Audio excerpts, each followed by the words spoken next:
عبداللہ ملک صاحب ایڈوکیٹ ہمارے ساتھ ہیں، آپ کو اسکرین پہ نظر آ رہے ہیں۔ ماشاءاللہ بڑے ایکٹیوسٹ ہیں اور انسانی حقوق کے لیے بھی بڑی بات کرتے ہیں۔ آج پرویز مشرف والے کیس میں یہ پیش ہوئے ہیں۔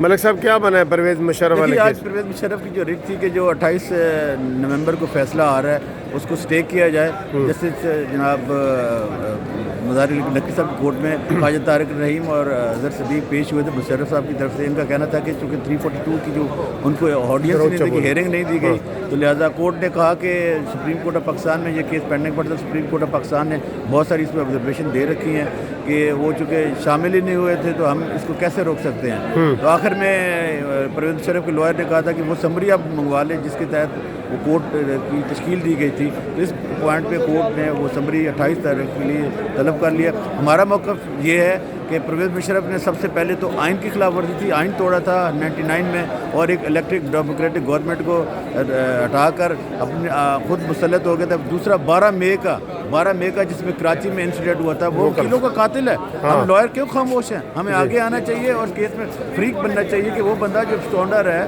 جس نے آئین کی وائلیشن کی، آرٹیکل 6 کا مجرم ہے، وہ اسٹیٹ نے اس کے ساتھ کر مطلب صاحب جورسڈکشن کے اوپر بات ہوئی ہے، جورسڈکشن کے اوپر جی جورسڈکشن کے اوپر بات ہوئی ہے۔ تو انہوں نے ایان علی کے کیس کا ریفرنس دیا، تو انہوں نے کہا وہ تو کراچی کی ریزیڈنٹ تھی۔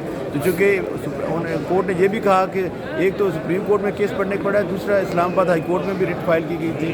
جورسڈکشن کے پوائنٹ پہ فیصلہ ہوا ہے کوئی؟ جورسڈکشن کے پوائنٹ پہ بھی فیصلہ نہیں ہوا، صرف کورٹ نے سمری طلب کی ہے۔ ٹھیک ہے، سمری طلب کی۔ اور اس میں کوئی یہ سٹے ہوا ہے؟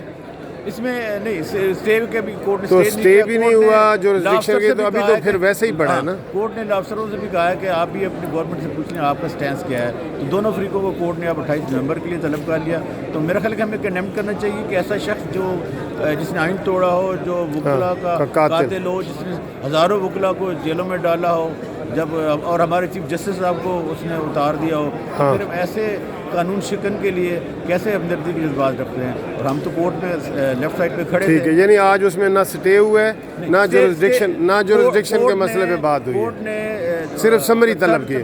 کورٹ کو یہ نہیں کہا کہ آپ سٹے کر دیں، ایسی کوئی بات نہیں۔ چلو ٹھیک ہے، تھینک یو سر۔